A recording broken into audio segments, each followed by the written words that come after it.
Finding Mind number 5. Zen Master Dogen, a genuinely recommended mode of sitting meditation. The way is fundamentally complete and perfect, all-pervasive. How could it depend upon cultivation and realization? The vehicle of the source is free. Why expend effort? The whole being is utterly beyond defiling dust. Who would believe in a method of wiping it clean? The great whole is not apart from here. Why go someplace to practice? Nevertheless, the slightest discrepancy is as the distance between sky and earth. As soon as aversion and attraction arises, you lose your mind in confusion. Even though you may boast of comprehension and wallow in understanding, having gotten a glimpse of insight, and though you find the way and understand the mind, inspired with the determination to soar to the skies, although you may roam freely within the bounds of initial entry, you are still somewhat lacking in a living road of emancipation. Even Gautama Buddha, who had innate knowledge, sat upright for 6 years. This is a noteworthy example. When referring to the transmission of the mind seal at Shaolin, the time frame of 9 years facing the wall is still mentioned. Since the ancients did so, why should people today not do so?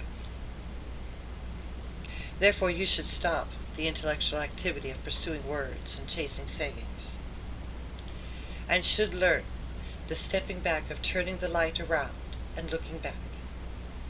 Body and mind will naturally be shed, and the original countenance will become manifest. If you want to attain something, you should get right about working on it. For intensive Zen meditation, a quiet room is appropriate. Food and drink are to be moderate. Letting go of all mental objects, taking respite from all concerns, not thinking of good and evil, not being concerned with right or wrong. Halt the operations of mind, intellect, and consciousness. Stop assessment by thought, imagination, and view. Do not aim to become a Buddha, and how could it be limited to sitting and reclining? Spread a thick sitting mat where you usually sit, and use a cushion on top of this. You may sit in the full lotus posture or the half lotus posture. For full lotus posture, place the right foot on the left thigh and the left foot on the right thigh. For half lotus posture, just put the left foot on the right thigh. Wear loose clothing and keep it orderly. Next, place the right hand on the left leg and the left hand on the right hand, palms facing upward. The 2 thumbs face each other and hold each other up. Now sit upright,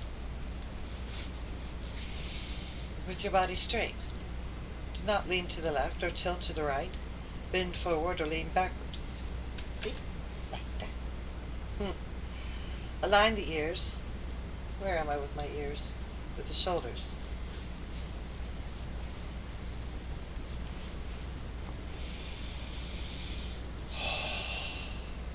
Okay. The tongue should rest on the upper palate. The teeth and lips should be closed. The eyes should always be open. The breathing passes subtly through the nose. Once the physical form is in order, exhale fully through the mouth once. Sway left and right.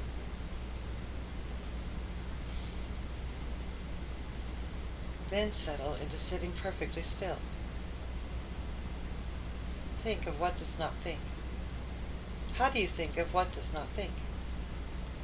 It is not thinking. This is the essential art of sitting Zen meditation. What I call sitting Zen meditation is not practice of dhyana. It is just a method of comfort, a practical way of experiencing thoroughgoing investigation of enlightenment. Objective reality becomes manifest, beyond any track. If you can get the meaning of this, you will be like dragons taking to water, like tigers in mountains. You will know that the truth has spontaneously become evident, while oblivion and distraction will already have been overcome. When you're going to arise from sitting, move your body gradually, getting up gently. Do not be hasty or careless.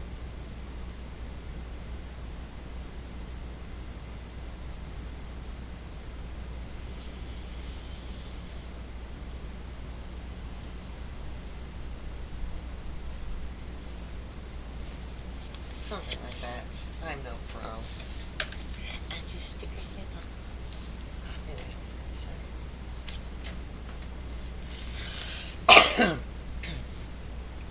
All right.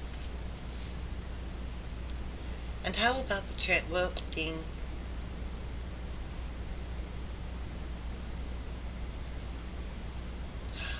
We have seen stories of transcending the ordinary and going beyond the holy, shedding the mortal coil while sitting, or passing away while standing upright. All these depend on the power in this. And how about the transformations of state upon the lifting of a finger, a pole, a needle, a hammer? How about the realizations of a chord with the raising of a whisk or a fist or a cane or a shout? These have never been susceptible to understanding by thought and conceptualization. How could they be known by cultivated realization of supernatural powers? It could be called dignified behavior beyond sound and form. Is it not a guiding example prior to knowledge and views? Being such, it is not an issue whether one has more or less intelligence, making no distinction between the quick and the slow. Focused, unified concentration is what constitutes work on the way.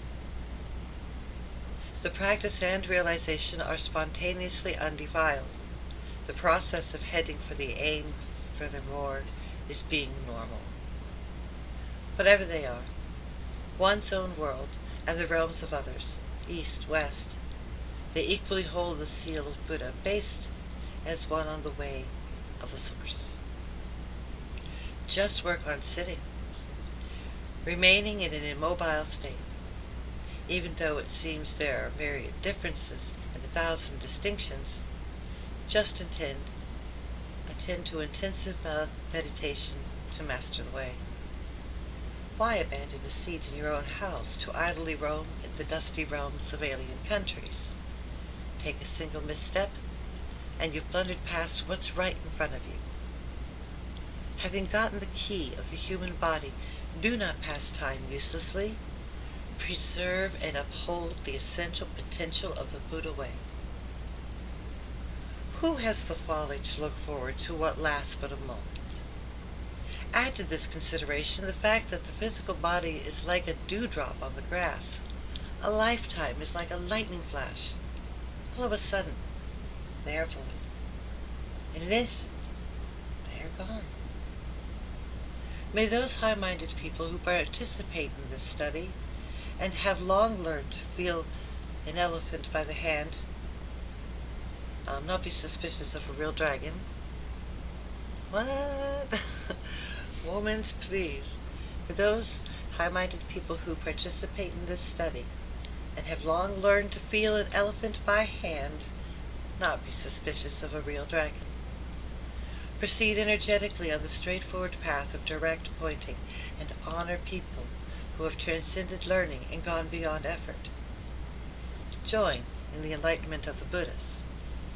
Inherit the state of mind of the Zen founders. Having long been thus, we should be thus. The treasury opens of itself to be used at will.